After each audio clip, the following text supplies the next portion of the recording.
अच्छा एक Vaibhav. Yes sir. Vaibhav. Yes sir. Vaibhav. Vaibhav, तेरे को मैंने बोला ना ऑफलाइन ही आना है, अगर ऑनलाइन रहेगा तो फिर फायदा नहीं होगा तेरे को बिल्कुल भी। यहाँ पे आके सर सुनाना होता है आज ना नहीं पहले। सर, वो अब आज नेक्स्ट कुछ टाइम से था ध्यान नहीं रखियो। आने को। Okay sir. नेक्स्ट टाइम से ध्यान रखियो लेकिन तो। और कौन है?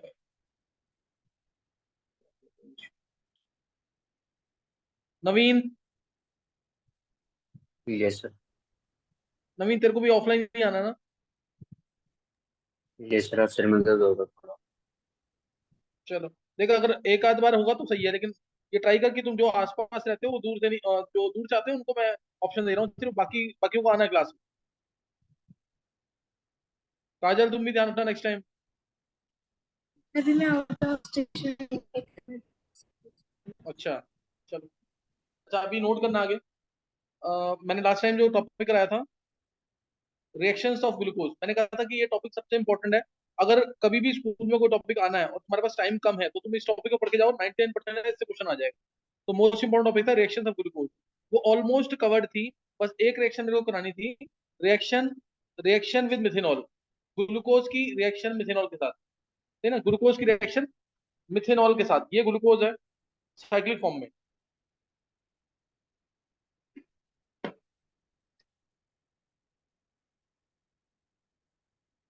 HOH, HOH तीसरे पे उल्टा आएगा।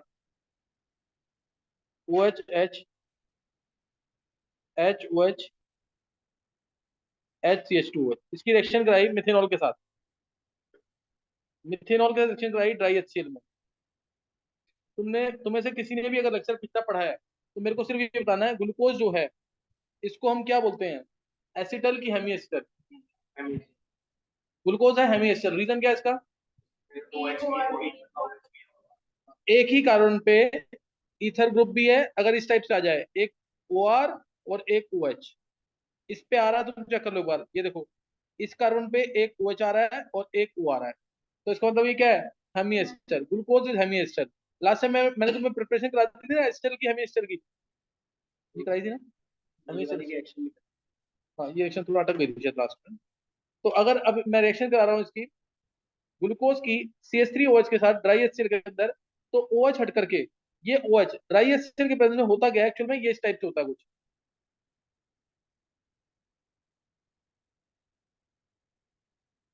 यहाँ पे आ जाता है ड्राई HCl आ रहा है ना, यहाँ पे H प्लस आएगा, मैं रब कर दूंगा इसको भी। ड्राई HCl यानी H प्लस डाला है, H प्लस डाला है यानी O अपने लोन पर H प्लस को देगा, ये आ जाएगा। और ये आते ही वाटर बाहर निकलेगा। वाटर बाहर निकलेगा तो यहाँ प्लस चार्ज आ जाएगा, बाकी एज इट इज रहे। क्या ये बात समझ आ गई है? क्या ये बात समझ आ गई है? देखो OH था ना, जैसे ये कार्बन है, इधर OH था, यही तो है। अब ड्राई HCl यानी H प्लस, H प्लस को ये O लोन पेयर देगा। जब ये लोन पेयर देगा तो O पे क्या आ गया? Plus charge. O पे प्लस चार्ज आते ही, O पे प्लस चार्ज आते ही ये H को बाहर निकल जाएगा, और ये बाहर निकलेगा तो C पे प्लस आ जाएगा, यही दिखाया मैंने। क्या ये समझ आ गया है?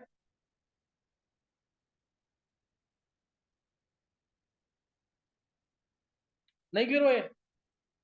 ये प्लस समझ आ गया कि नहीं? कार्बोकैटायन मैकेनिज्म है इसका। इसीलिए जब CH3OH, अब इस प्लस को CH3OH जब इलेक्ट्रॉन देगा तो ये अबव से भी दे सकता है और बिलो से भी दे सकता है, इसलिए दो प्रोडक्ट मिलते हैं। इसलिए दो प्रोडक्ट मिलते हैं। बोर्ड लेवल पे ये रिएक्शन नहीं पूछेंगे, एंट्रेंस के लिए बहुत इंपॉर्टेंट रिएक्शन है, पूछी हुई है काफी बार। बता रहा हूं। देखो उधर, ये ऐसे H और OH लगा हुआ कार्बन पे, ऊपर H नीचे OH, ये है कि नहीं? अब H प्लस जब अटैक करेगा, इस H प्लस को लोन पे चाहिए, इस ऑक्सीजन ने लोन पे दे दी, इस ऑक्सीजन ने लोन पे दे दी। जब ये ऑक्सीजन लोन पे देगा तो O पे क्या चार्ज आ गया? प्लस। O पे प्लस आते ही, O पे प्लस आते ही क्या होगा? ये वाटर बाहर निकल जाएगा। O पे प्लस यानी इसको इलेक्ट्रॉन चाहिए, तो ये बॉन्ड तोड़ देगा। OH का बॉन्ड तो नहीं तोड़ेगा ना, OH का बॉन्ड तोड़ेगा तो रिएक्शन वर्ड बैक कर जाएगी। OH का बॉन्ड नहीं टूटेगा, ये CO का बॉन्ड टूट जाएगा, और CO का बॉन्ड टूटते ही यहाँ प्लस चार्ज आ जाएगा। ऐसा भी नहीं, प्लस चार्ज आ जाएगा। अब इस प्लस पे CH3OH ऊपर से भी अटैक कर सकता है और नीचे से भी अटैक कर सकता है। और O जैसे ही प्लस दे, O पे जैसे ही अटैक होगा O से, O पे प्लस आएगा, O पे प्लस आते ही OH बॉन्ड टूट जाएगा और OCH3 अटैच हो जाएगा। क्या ये बात समझ आ गई कि नहीं? OCH3 अटैच होगा प्लस पे, सही ना, OCH3 अटैच होगा प्लस पे। ये आंसर आएगा, फाइनल आंसर जो होगा। अभी देखो बता, अभी सारा बता। तो अगर थ्योरी थोड़ी और ढंग से पढ़ा और उन्हें ये वाला क्वेश्चन बनता ही नहीं आता। अभी बताऊंगा तो तेरा क्वेश्चन, ये HOH, OH तीसरे पे, HOH, HCH2OH, और यहाँ पे आ गया एक बार H ऊपर OCH3 नीचे, H ऊपर OCH3 नीचे, और इसका नाम होगा अल्फा मिथाइल ग्लूकोसाइड। नाम जरूर करना, इनके नाम से ही ऑब्जेक्टिव में आता है हमेशा, नाम से ही ऑब्जेक्टिव में आता है, अल्फा मिथाइल ग्लूकोसाइड। और दूसरा जो बनेगा वो बीटा, ऊपर से अगर अटैक होगा। मैं उतना ही पार्ट दिखा रहा हूँ, सिर्फ उसका पूरा नहीं दिखा रहा। H, ये है बीटा मिथाइल ग्लूकोसाइड।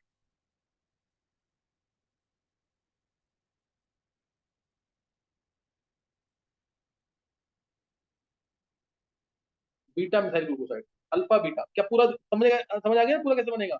तो पूरा तुम लोग खुद दिखा देना, मैंने यहाँ पे दिखा दिया। क्लियर है कि नहीं है?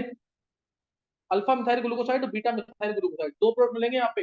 दो प्रोडक्ट क्यों मिले हैं? क्योंकि मैकेनिज्म कौन सा है? कार्बोकेटाइन, कार्बोकेटाइन है तो अटैक जो मिथेनॉल का है वो अबव से भी हो सकता है और बिलो से भी हो सकता है, इसलिए दो आंसर आएंगे। क्या ये क्लियर है? दोनों बराबर। कार्बोकेटाइन बना तो एसएन मैकेनिज्म, एसएन में तो ऊपर से नीचे से दोनों से अटैक होगा। अगर प्रैक्टिकली देखा जाए तो पीछे वाला जो अटैक होगा, क्योंकि जब पूरा ये वो छटता नहीं है और बैक से अटैक स्टार्ट हो जाता है, फ्रंट से तो हो नहीं पाएगा। तो प्रैक्टिकली देखा जाए तो बीटा वाले यानी बैक से वाला जो है वो ज्यादा। लेकिन वैसे तेरे को बोलना है रेसिपी से मिलेगा और दोनों प्रोडक्ट बराबर में। देखो जिसने लास्ट ईयर ऑर्गेनिक कर रखी है उसको तो बहुत ढंग से समझ आ गया, उसको कोई दिक्कत नहीं होगी। बाकी बच्चे याद कर ले इस रिएक्शन को सीधा, CH3 OH डाला ड्राई सेल, तो आंसर ये आएगा। अब बताओ, अल्फा मिथाइल ग्लूकोसाइड और बीटा मिथाइल ग्लूकोसाइड ये क्या है? एसिटल की हेमी एसिटल? ये एसिटल, क्योंकि एक ही कार्बन पे क्या आ गया अब? दोनों ईथर ग्रुप, एक ही कार्बन पकड़ो, ये कार्बन, ये ईथर ग्रुप एक ये रहा और एक ईथर ग्रुप ये रहा, दोनों ईथर है ना अब। Therefore now it is hemi acetal. अब एक बात बताओ, जब मैंने एल्डिहाइड सिलेक्शन कराई थी, ध्यान देंगे, जब मैंने एल्डिहाइड सिलेक्शन कराई थी मिथेनॉल की, पीछे कराई होगी, देखना चेक कर लेना, तो कितने मॉलिक्यूल मिथेनॉल के आए थे? एक की दो? एसिडल बनाने के लिए दो आए थे ना, इधर कितने आए? अब एक ही आया, इधर एक ही आया कि नहीं? इसका मतलब क्या है? ये लिमिटेशन में काउंट होगा, ओपन चेन स्ट्रक्चर की लिमिटेशन में काउंट होगा। तो यही बात नहीं है, मैं अभी लिमिटेशन बताऊंगा ना, उसमें ये पॉइंट बोलूंगा कि normally aldehyde they react with two molecules of alcohol to form acetal, but glucose is reacting only with one molecule of alcohol to form acetal. ये लिमिटेशन में काउंट कर लिया, समझेंगे कि नहीं? पीछे के लेक्चर नहीं पढ़ के आओगे तो बिल्कुल समझ नहीं आएगा, पीछे लेक्चर पढ़ के आने पड़ेंगे सारे। रिएक्शन बहुत इंपॉर्टेंट है, होमवर्क चेक करा के जाना, रिएक्शन वाला और स्ट्रक्चर वाला। इस बार स्ट्रक्चर कौन सा आया IIT एडवांस के पेपर में? किसी ने देखा नहीं है?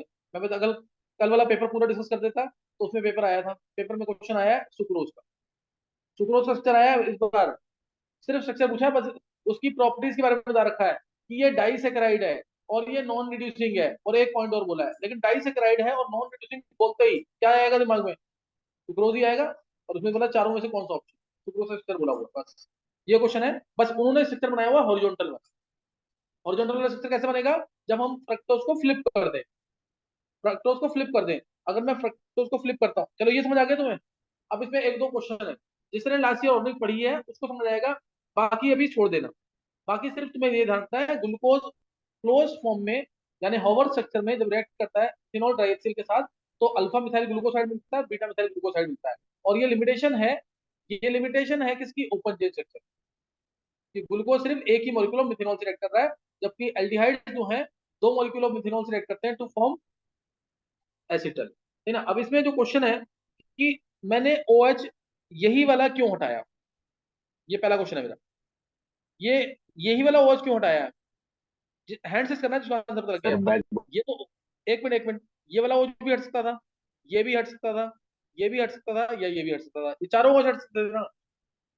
इनमें से मैंने सिर्फ यही वाला OH क्यों प्रेफर किया, ये वाला जो मैं ब्लू से शो कर रहा हूँ, इसी को क्यों हटाया मैंने?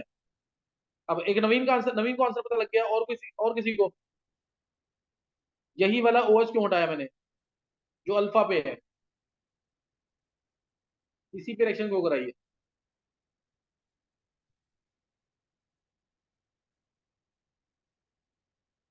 नहीं पता किसी को? इधर क्यों नहीं मिलेगा? इतना इजी क्वेश्चन है, यहाँ जब प्लस आएगा तो ये ओल पे देके सिलाइज नहीं करेगा इसको? सर अगर इस साइड आया तो इस साइड कैसे करेगा? यहाँ प्लस आया, कैसे कौन सिलाइज करेगा? डायरेक्टली टेस्ट कहाँ है वो? तो ये पूछने वाला क्वेश्चन था। मैं तभी कह रहा हूँ गेट टू प्रैक्टिस कर, मेरे नोट्स पीछे वाले पढ़ करके हिमांशु पांडे कर, और ये भी छोड़िए मत, IUPAC नेम में चलेगा, इसका एक एक लेक्चर अटेंड करना है ताकि ये गलतियां ना हो। हाँ नवीन, क्या आंसर है बोल। सर ओ के साथ बैक बॉन्डिंग हो जाएगी कार्बोकेटाइन। हाँ बैक, बहुत अच्छे, ओ के साथ ऑक्टेट कंप्लीशन या बैक बॉन्डिंग हो जाएगी। जब यहाँ प्लस आएगा तो इस प्लस को ये वाला ओ लोन पर देकर सिविलाइज कर देगा, और कहीं प्लस लेके आओ कोई भी ओ सिविलाइज नहीं कर पाएगा क्योंकि डायरेक्टली टच नहीं है वो। क्या ये किसी को समझ आया है जो मैंने बोला है? नहीं समझ आया? आना चाहिए। देखो ना, CH2 प्लस है, इसके साथ OH अगर है तो ये ओ लोन पर देकर इसको सिविलाइज कर सकते हैं। मान लो ओ दूर हो जाए, जैसे ये CH2 प्लस है, ये CH2 है और OH, क्या आप सिविलाइज कर पाएगा ये O? नहीं देगा ना लोन पे।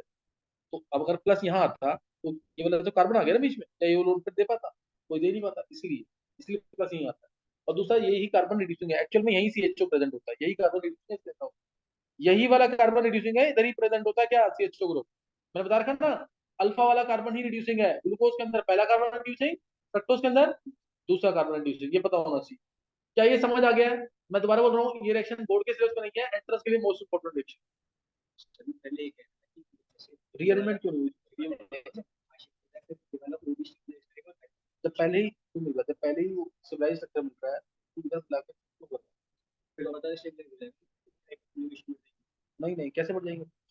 और दूसरा, यहाँ पे बनेगा ही क्यों, तो पहले स्टेबिलिटी की तरफ हमेशा पहले सिविल कार्बन बनाएगा, पहले दूसरा अनस्टेबल बनाएगा, उसको सिविल कन्वर्ट करेगा। ये तो कभी नहीं होगा ना।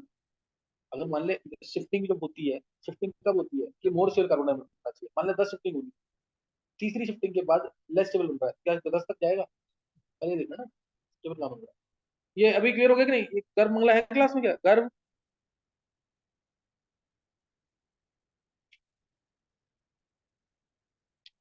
गर्भ? Yes sir. गर्भ तेरे को नहीं आता था आंसर, ये तेरे को देना चाहिए ना आंसर, तेरी वॉइस काफी लो है। सर आवाज आ रही है? बहुत धीरे।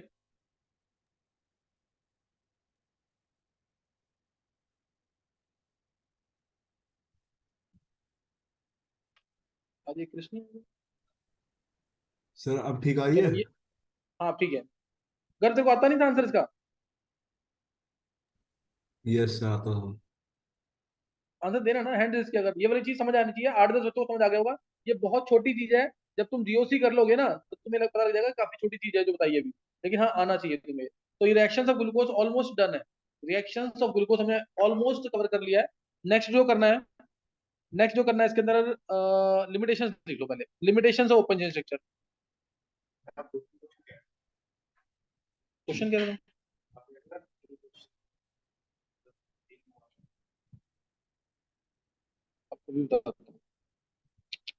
Limitations of open chain structure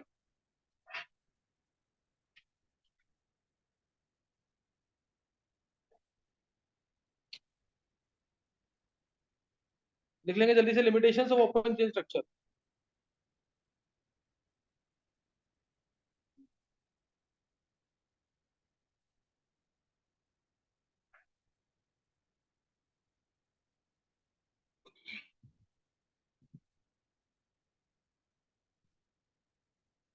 limitations of open chain structure, पहली लिमिटेशन नोट करेंगे, फर्स्ट लिमिटेशन। फर्स्ट लिमिटेशन है, glucose does not react with sodium bisulphide.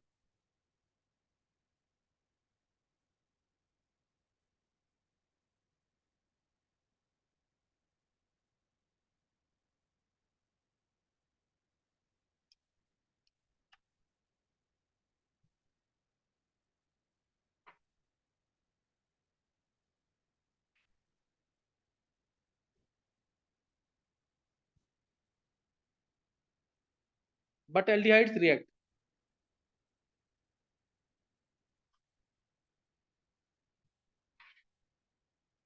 देखो, और ये बहुत इंपॉर्टेंट रिएक्शन है, ये पहली लिमिटेशन काफी इंपॉर्टेंट है। Glucose does not react with glucose does not react with NaHSO3, that is sodium bisulfite, but aldehydes normally react. But aldehyde normally react. जैसे अगर मैं कहता हूँ CH3CHO है, सपोज ध्यान देना इधर, CH3CHO, एक एग्जांपल लेके बता रहा हूँ तुम्हें, CH3CHO है, अगर मैं इसकी रिएक्शन कराता हूँ NaHSO3 के साथ, सोडियम बाइसल्फाइड के साथ, क्लियर? अगर मैं एसिटल्डिहाइड, ये एल्डिहाइड है, इसकी रिएक्शन कराई सोडियम बाइसल्फाइड के साथ, बहुत आसानी से रिएक्शन होती है और व्हाइट कलर का प्रश्न मिलता है, CH3CHOH, CH3CHONA आएगा। इसमें देखो किसी को डाउट नहीं होगा, ONA, ये कोई डाउट तो नहीं है इसमें। ओ, ये O इलेक्ट्रॉन लेके गया, O पे क्या आ जाएगा, Na, और SO3H नीचे, समझ आ गया कि नहीं? पॉजिटिव से नेगेटिव जुड़ गया, नेगेटिव से पॉजिटिव, ये आ गया। अगला स्टेप है, अगला स्टेप बहुत इंपॉर्टेंट है यहाँ पे, और रीजन तुम दोगे जिसने ऑर्गेनाइजेशन लास्ट ईयर ढंग से की हुई है, उसको आसानी से पता लग जाएगा इसका answer. Now there will be proton transfer, मतलब तुमने बहुत अगर ढंग से होती ना तो मेरे को अगला स्टेप खुद बोल देते कि सर अगला स्टेप होगा प्रोटॉन ट्रांसफर, अगला स्टेप होगा प्रोटॉन ट्रांसफर, यानी Na हटेगा यहाँ से, एच की जगह ले लेगा, Na हट जाएगा और नीचे H की जगह ले लेगा वो, तो ये आ जाएगा CH3CHOH और SO3 माइनस Na प्लस, ये आ जाएगा व्हाइट पीपीटी, व्हाइट पीपीटी लिख देना नीचे।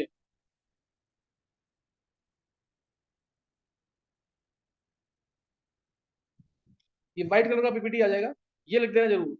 क्या किसी को समझ आया कि प्रोटॉन ट्रांसफर क्यों हुआ है? सर नवीन, हाँ नवीन। सर SO3 माइनस में रेजोनेंस हो जाएगी। हाँ, और SO3H में भी तो रेजोनेंस है नवीन। सर SO3 माइनस में वो माइनस आ गया तो ओपन नेगेटिव ज्यादा स्टेबल, हाँ सही। तीन ओपन। देखो SO, हाँ बिल्कुल सही है, SO3 माइनस में रेजोनेंस, SO3 माइनस बना ना यहाँ पे नीचे, जो SO3 माइनस बना है नीचे, इसमें रेजोनेंस हो रही है, ये है ना SO3 माइनस, ऐसे होगा, ये SO3 माइनस है, और इसके अंदर क्या होगी, रेजोनेंस, इस तरीके से, ये इलेक्ट्रॉन इधर, ये इलेक्ट्रॉन इधर। फिर अगले स्टेप में ये होने के बाद S double bond O minus double bond O, ये इलेक्ट्रॉन इधर, ये इलेक्ट्रॉन इधर, समझिए कि नहीं है? तो रेजोनेंस हो जाएगी इसके अंदर, इसलिए ऐसा होगा, रेजोनेंस हो जाएगी इसके अंदर, इसलिए ऐसा होगा। और SO3H में कम होगी ये वाली रेजोनेंस, उसमें पॉजिटिव और नेगेटिव चार्ज आएगा। ये इसीलिए प्रोटॉन ट्रांसफर हुआ है क्योंकि नीचे वाला सिस्टम ज्यादा स्टेबल है ऊपर वाले सिस्टम से। हमेशा एसिड का एनायन ज्यादा स्टेबल होता है देन एसिड, अगर रेजोनेंस हो रही है उसके अंदर। ये रेजोनेंस का ही काम है। ऑर्गेनिक स्टार्ट होगी तो तुम जिसको लेक्चर चाहिए मेरे से, मैंने 11th वाले बच्चों को भेज दिए लेक्चर्स IUPAC नेमिंग के, ताकि वो यहाँ पे आए तो आंसर करें यहाँ पे। तो तुम्हें अगर किसी को लेक्चर चाहिए हो पहले से तो ले लेना जरूर। ये आ गया यहाँ पे व्हाइट कलर का प्रेसिपिटेट। तो अब एल्डिहाइड रिएक्ट कर रहा है ना NaHSO3 से, ग्लूकोज भी एल्डिहाइड है but it does not react, glucose भी एल्डिहाइड है लेकिन वो रिएक्ट नहीं करता। ये, और एक चीज पहले इसमें एक चीज और नोट करेंगे, एक चीज और नोट करेंगे, अब इसमें अगर मैं इसका हाइड्रोलिसिस कर दूं, इसका हाइड्रोलिसिस कर दूं या इसके अंदर डाइल्यूट HCl डाल दूं, तो कार्बोनिल कंपाउंड रीगेन हो जाता है। तो कार्बोनिल कंपाउंड रीगेन हो जाता है। यहाँ पे एक बहुत इंपॉर्टेंट क्वेश्चन है, ऐड कर देना, बहुत इंपॉर्टेंट है, ये मैंने ऑर्गेनिक में भी कराया भी हुआ है, और ये बोर्ड में आ चुका 2-3 बार। क्या लिखेंगे, this reaction is use to separate, this reaction is use to separate, identify and purify, this reaction is used to separate, identify and purify, identify and purify carbonyl compounds from non carbonyl compounds, carbonyl compounds from non carbonyl compounds। ये आज याद करके आना, ये biomolecule जो है carbohydrates, तुम सबको आज यहाँ से याद करके जाना है ना। और जो बच्चे ऑनलाइन अटेंड कर रहे हैं वो याद करके लिख के भेज देंगे जरूर, लर्न करके कार्बोहाइड्रेट्स वाला पूरा टॉपिक, क्योंकि आज कार्बोहाइड्रेट्स खत्म हो जाएगा। नोट लिया। अब ये कैसे सेपरेट करता है, जैसे देखो ध्यान दो, यहाँ पे अगर इसके साथ इस इथेनॉल के साथ मान लो ईथर भी है ROR, इसके साथ अल्कोहल भी है ROH, मतलब वो बहुत सारी इंप्योरिटीज है। जब मैं इसके अंदर इस पूरे के अंदर NaHSO3 डालूंगा तो क्या होगा, वो किससे रिएक्ट करेगा, सिर्फ एल्डिहाइड से रिएक्ट करेगा। तो बाकी दोनों अलग हो गए कि नहीं, बाकी दोनों अलग हो गए और रिएक्शन हो गई, ये बन गया फाइनल प्रोडक्ट। और अगर मेरे को एल्डिहाइड रीगेन करना है तो मैं तो डाइल्यूट एसिड डाल दूंगा, तो एल्डिहाइड ही रीगेन होगा ना, बाकी दोनों तो अलग हो गए। तो इसलिए ये रिएक्शन क्या करती है, आइडेंटिफाई भी करेगी कार्बन कंपाउंड को, उसको प्योरीफाई भी करेगी और उसको सेपरेट भी करेगी। बात में आ गई कि नहीं है। तो ये क्वेश्चन कर लेना, 2 मार्क्स में आया हुआ बोर्ड में। Reaction of aldehydes, reaction of carbon compound with sodium bisulphite is used to separate, identify and purify carbon compound from non carbon compound. White colour का प्रेसिड मिलता है, ये जरूर ध्यान रखना, व्हाइट कलर का प्रेसिड का मिलने का मतलब है कि कार्बन कंपाउंड है। और कार्बन कंपाउंड कौन सा वाला है, मिथाइल कीटोन वाला। कार्बन कंपाउंड कौन सा, मिथाइल कीटोन वाला। एसिड या एसिड डेरिवेटिव ना हो, ये मत ले लेना, ये भी मिथाइल कीटोन है, ये भी मिथाइल कीटोन है, लेकिन ये एसिड है ना, एसिड हो या एसिड का डेरिवेटिव, जैसे OH का Cl आ जाए, OH का NH2 आ जाए, OH का OR आ जाए, इनको सेपरेट नहीं करती। सिर्फ एल्डिहाइड और कीटोन होने चाहिए कार्बन कंपाउंड के अंदर, सिर्फ एल्डिहाइड या कीटोन होने चाहिए। क्या ये पहली लिमिटेशन समझ आ गई है,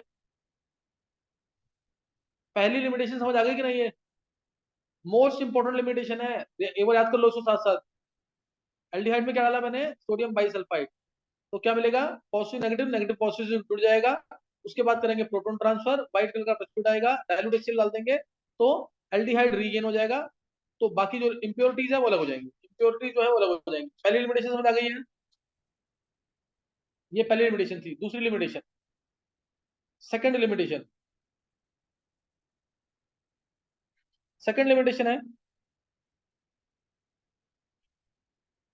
ग्लूकोज रिएक्ट्स विद, या ग्लूकोज फॉर्म्स डायरेक्ट ना, glucose forms oximes and hydrozoans, glucose forms oximes and hydrozoans, glucose forms oximes and hydrogens, but glucose pentaacetate does not। Glucose की रिएक्शन तुम्हें याद होगी, मैंने कराई थी, मैं जल्दी से लिख रहा हूं। ग्लूकोज की, glucose पेंटाएसिडेट does not,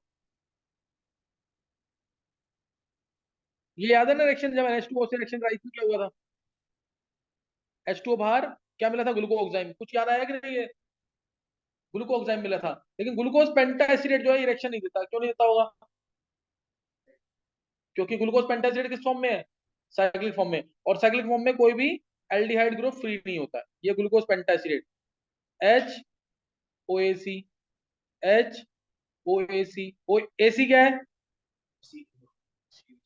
COCH3 acetyl group, OCOCH3 है एक्चुअल में, OAC में शॉर्ट में लिख रहा हूं थोड़ा, ये OCOCH3 है, HOAC नीचे H ऊपर CH2OAC।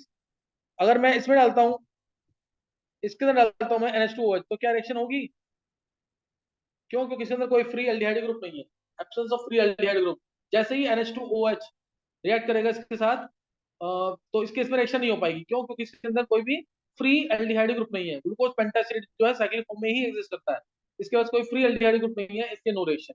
तो ये दूसरी लिमिटेशन है कि ग्लूकोज तो ऑक्साइम्स भी बनाता है, हाइड्रोजोन्स भी बनाता है। हाइड्रोजन किससे बनता है, फिनाइल हाइड्रोजन के साथ, लेकिन ग्लूकोज पेंटाएसिड डज नॉट। ये second limitation, glucose pentaacetate does not. Third limitation, third limitation तुमने पढ़ी हुई है, जो म्यूटा रोटेशन की प्रॉपर्टी है वो कब शो होगी, साइक्लिक, जब साइक्लिक होगा स्ट्रक्चर तो ही प्रॉपर्टी होती है वो। तो ओपन चेन स्ट्रक्चर की क्या हो जाएगी, limitation. Mutarotation property can only be explained if glucose is assumed to have cyclic structure। Mutarotation property can only be explained if glucose is assumed to have cyclic structure,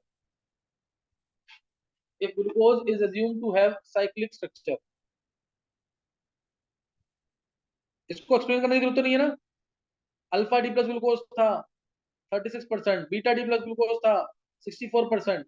alpha की specific rotation 111 degree की, beta की 19 degree की, जो equilibrium mixture में क्या आएगा, percentage बता दी मैंने, और एक्लो मिक्सर में आएगा 52.7 डिग्री की रोटेशन। ये था म्यूटर रोटेशन। तो म्यूटर रोटेशन की प्रॉपर्टी टाइम के साथ साथ अपने आप ही जो अल्फा की रोटेशन है 52.7 हो जाएगी, बीटा की रोटेशन 52.7 हो जाएगी, दोनों इक्लो मिक्सर में कन्वर्ट हो जाएंगे। यही म्यूटर रोटेशन था। And this property can only be explained if glucose is assumed to have cyclic structure. Open chain structure में ये लिमिटेशन एक्सप्लेन नहीं होगी। क्लियर है ना? ये बता रखा है पहले भी। थर्ड लिमिटेशन होगी म्यूटर रोटेशन वाली। Fourth limitation glucose does not give 2,4-DNP test. Glucose is aldehyde but it does not give 2,4-DNP test. क्या रीजन होगा? एक ही आंसर है। 2,4-DNP रेजेंट के आते ही ग्लूकोज किस फॉर्म में आ जाएगा? साइक्लिक फॉर्म में। 2,4 देखो RCHO अगर है और मैंने डाल दिया इसके अंदर 2,4-DNP रेजेंट, ये है 2,4-DNP रेजेंट NH2 NH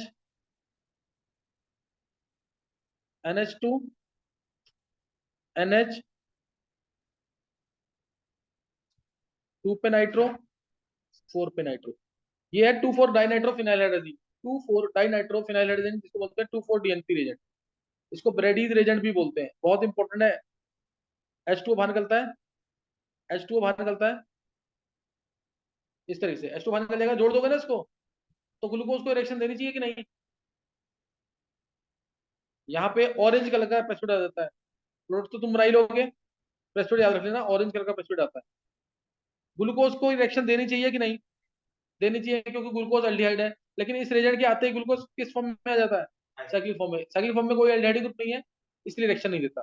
तो फोर्थ लिमिटेशन समझ आ गई कि नहीं? Glucose does not give 2,4-DNP test, does not give. हाँ, अपने आप ही कन्वर्ट देता है इस रेजेंट के आते, तो इसलिए नहीं देगा टेस्ट। नहीं, वो तो प्रैक्टिकली ऑब्जर्व किया ना, डायरेक्शन नहीं, डायरेक्शन दे नहीं रहा है, तो क्या माना होगा? फिक्स साइक्लिक फॉर्म का। Glucose does not give 2,4-DNP test. Fifth point fifth point तुमने पढ़ लिया है, अभी मैंने थोड़ी देर पहले बताया है। Glucose reacts with only one molecule of alcohol to form acetal. याद आ गया कि नहीं? But aldehyde normally react with two molecules of alcohol to form acetal. याद आ गया कि नहीं पॉइंट? तो ये लास्ट फिफ्थ मैंने तुम्हें बता दिया। Glucose forms acetal with only one molecule of alcohol. Glucose forms acetal only with one molecule of alcohol, but aldehydes they react with two molecules. Next,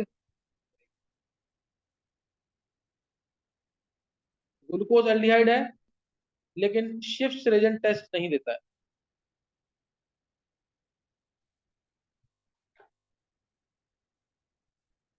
glucose is aldehyde but it does not give शिफ्ट reagent test. शिफ्ट reagent test नहीं देता। Shift Regent क्या है मैं बताता हूँ। Aldehyde में शिफ्ट रेजेंट डाल दिया, शिफ्ट बेस डाल दिया, शिफ्ट बेस डाल दिया, तो ये शिफ्ट बेस का पिंक कलर रिस्टोर कर देते हैं, का पिंक कलर रिस्टोर कर देते हैं। लेकिन ग्लूकोज ऐसा नहीं कर पाता, ग्लूकोज ऐसा नहीं कर पाता। एल्डिहाइड में शिफ्ट बेस डाल दिया तो पिंक कलर रिस्टोर हो जाना चाहिए, लेकिन जो ग्लूकोज है वो शिफ्ट बेस का पिंक कलर नहीं ला पाता है। समझिए कि नहीं क्या बोला है? देख जैसे, हाँ, रिएक्ट नहीं करता ना। RCHO है, R डैश NH2 डाला, R डैश NH2 डाला, ये H2 बाहर, और ये बन गया शिफ्ट रेजेंट। ये क्या बन गया? Shift Regent. ये होता है पिंक कलर का, पिंक कलर का लिख दिया सी ना, P.C लिखा है पिंक कलर का। और इसको मैं टेम्परेरीली डीकलराइज कर रहा हूँ SO2 डाल के। इसमें SO2 डाला तो ये कलरलेस हो जाता है, कलरलेस हो गया। अब इसमें मैंने एल्डिहाइड डाल दिया, एल्डिहाइड डाल दिया तो पिंक कलर क्या हो जाता है? रिस्टोर। तो एल्डिहाइड की जगह मैं ग्लूकोज डाल दूं, वो भी तो एल्डिहाइड ही है, तो वो पिंक कलर को रिस्टोर नहीं कर पाता। समझ आ गया कि नहीं? तो ये है पूरा टेस्ट। RCHO में R डैश NH2 डाला तो क्या मिलता है? Shift Regent. ये शिफ्ट रेजेंट है, ध्यान रखना, इसको शिफ्ट रेजेंट बोलते हैं। और इसमें मैंने SO2 डाल दिया तो कलरलेस जो मिला है ये शिफ्ट बेस होता है। जो कलरलेस मिला है वो शिफ्ट बेस है, अभी मैंने यहाँ शिफ्ट बेस दिखा, रेजेंट नहीं लिखा। ये शिफ्ट बेस है। शिफ्ट बेस में एल्डिहाइड डाल देंगे तो पिंक कलर रिस्टोर हो जाता है, लेकिन अगर ग्लूकोज डालते हैं तो रिस्टोर नहीं हो पाता। तो ये इसको लिमिटेशन माना गया है इसकी, ग्लूकोज के open chain structure, open chain structure की लिमिटेशन माना गया है। क्या क्लियर हो गया है? हाँ, साइक्लिक फॉर्म में आता है इसलिए एल्डिहाइड ग्रुप नहीं होगा इसके अंदर। लास्ट अब ये खत्म हो चुका है तुम्हारा लगभग। लास्ट जो है वो है लिमिट, यूजफुलनेस कह लो या इंपॉर्टेंस कह लो कार्बोहाइड्रेट्स। इसको मैं एक दो लाइन में ही बोल रहा हूँ, सिर्फ एनसीईआरटी से पढ़ना है, इसको भी छोड़ना नहीं है क्योंकि पेपर में क्या आता है कुछ पता नहीं है। इंपॉर्टेंस ऑफ कार्बोहाइड्रेट्स, नोट्स निकाल लेंगे बिल्कुल जहां कार्बोहाइड्रेट से एंड हो रहा है वहां पे है इंपॉर्टेंस ऑफ कार्बोहाइड्रेट। मैं जल्दी से बोल रहा हूँ, देखो नोट्स में मिल जाएगा तुम्हें।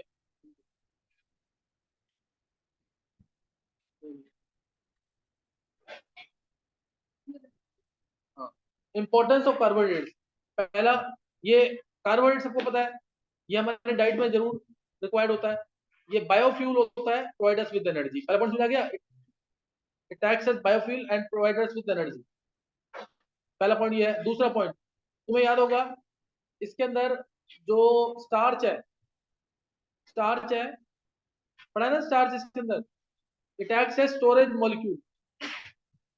It is acting as storage molecule as starch in plants and glycogen in animals। जो स्टार्च होता है वो स्टोरेज मॉलिक्यूल का काम करता है। एज स्टोरेज मॉलिक्यूल क्या है, स्टार्च इन प्लांट्स और ग्लाइकोजन इन एनिमल्स। तीसरा पॉइंट तुम्हें याद होगा, दो शुगर मैंने बताई थी तुम्हें, डी माइनस राइबोज और 2 डीऑक्सी डी माइनस राइबोज। ये दो शुगर है, लेकिन यूज होती है कहाँ पे, यूज कहाँ पे होती है, न्यूक्लिक एसिड्स के अंदर। एक शुगर यूज होती है डीएनए के अंदर, एक शुगर यूज होती है आरएनए के अंदर। ज्यादा लिखा हुआ है, beta D minus ribose acts as sugar in RNA, beta 2 deoxy D minus ribose acts as sugar in DNA. तो तीसरा तीसरा ये हो गया। चौथा पॉइंट क्या सकते हैं इसमें, it acts as structural material for cell wall of plants and bacteria. ये भी लिखा होगा, देखो चेक कर लेना। ये स्ट्रक्चरल मटेरियल का काम करता है as cell wall of plants, जो सेल वॉल होती है प्लांट्स की और बैक्टीरिया की, उसके लिए स्ट्रक्चरल मटेरियल का काम करता है। एक लिमिटेशन और एक यूजफुलनेस और है, एक यूजफुलनेस और है कि ये बहुत सारी टेक्सटाइल इंडस्ट्री के लिए, पेपर इंडस्ट्री के लिए रॉ मटेरियल प्रोवाइड करता है, सेलुलोज को। पेपर जो बनते हैं किसके होते हैं, सेलुलोज के होते हैं ना, तो उसके लिए रॉ मटेरियल